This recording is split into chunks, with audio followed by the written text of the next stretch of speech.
both parents. So,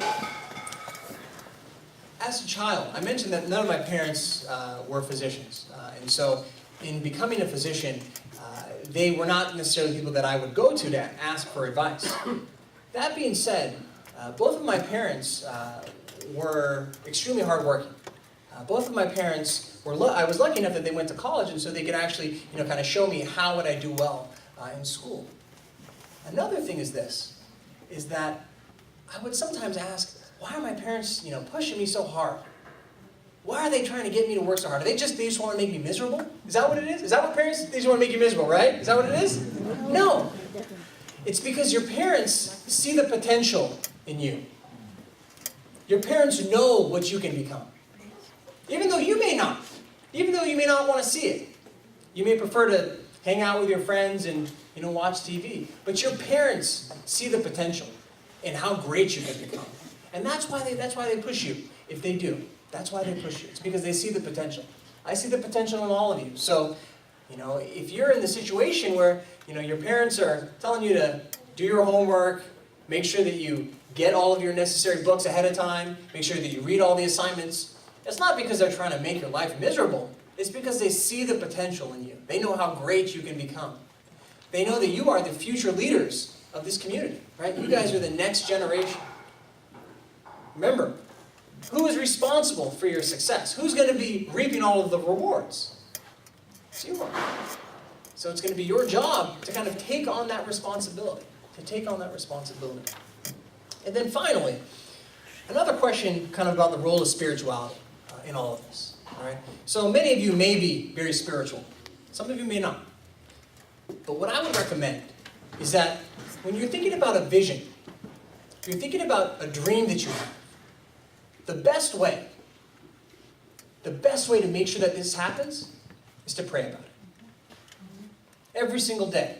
Every single day. Count your blessings.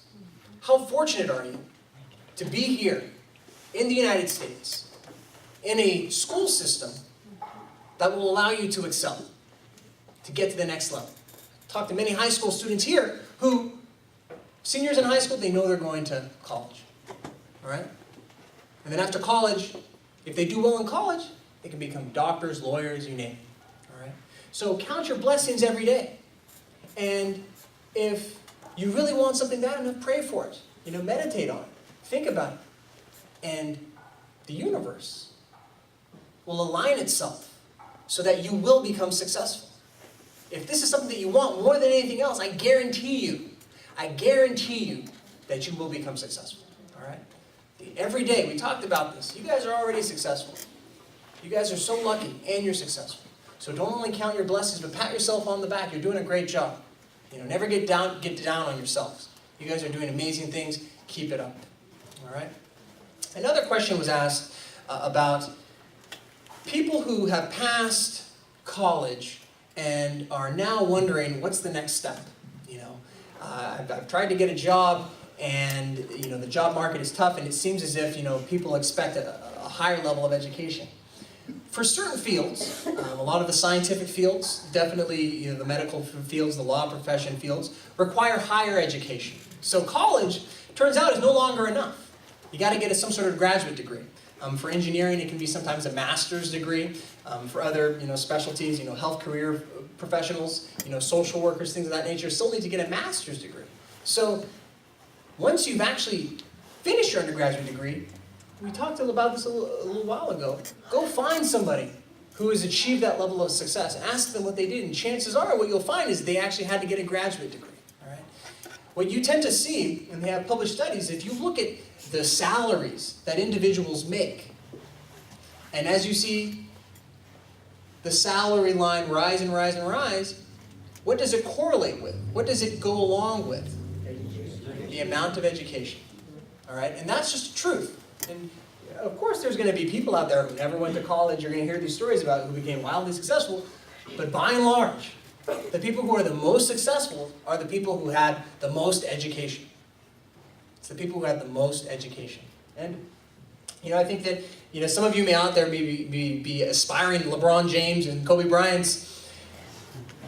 Sports serve a very good purpose, right? exercise. Exercise is extremely important. Making sure that you have a proper diet is extremely important to make sure that you become successful.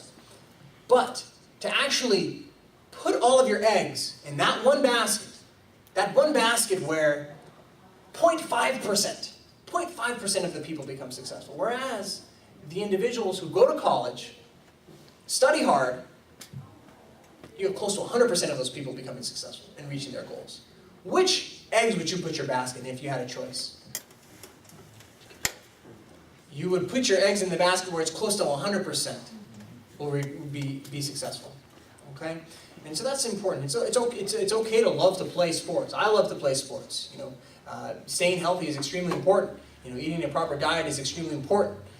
Those will all lead to success. And you want to have a well-rounded life. You want to have a balanced life where you have hobbies, where you play musical instruments, you have friends, you have a good time. But you have to prioritize things.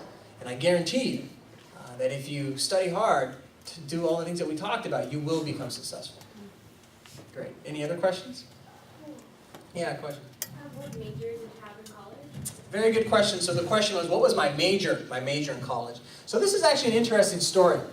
When I entered college, my major was actually computer science.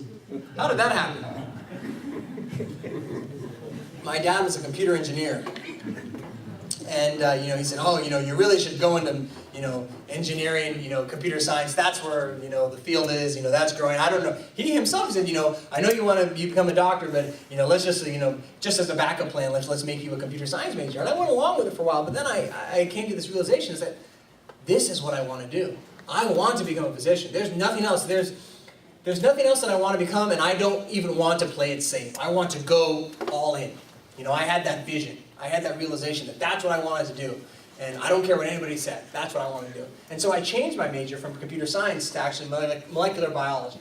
So I was a biology major in college, and that allowed me to actually cover all of the necessary prerequisites, the necessary classes for medical school. And at the same time, I was actually able to take upper division classes so that when I got to medical school, I had already taken the biochemistry.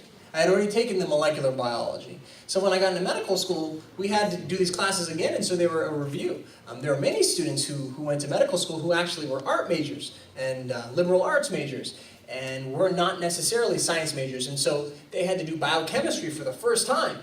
They had to do molecular biology for the first time in medical school, and in medical school it's not easy, it's tough. So I was much better served by having been a biology major and having taken those prerequisites before I got to college.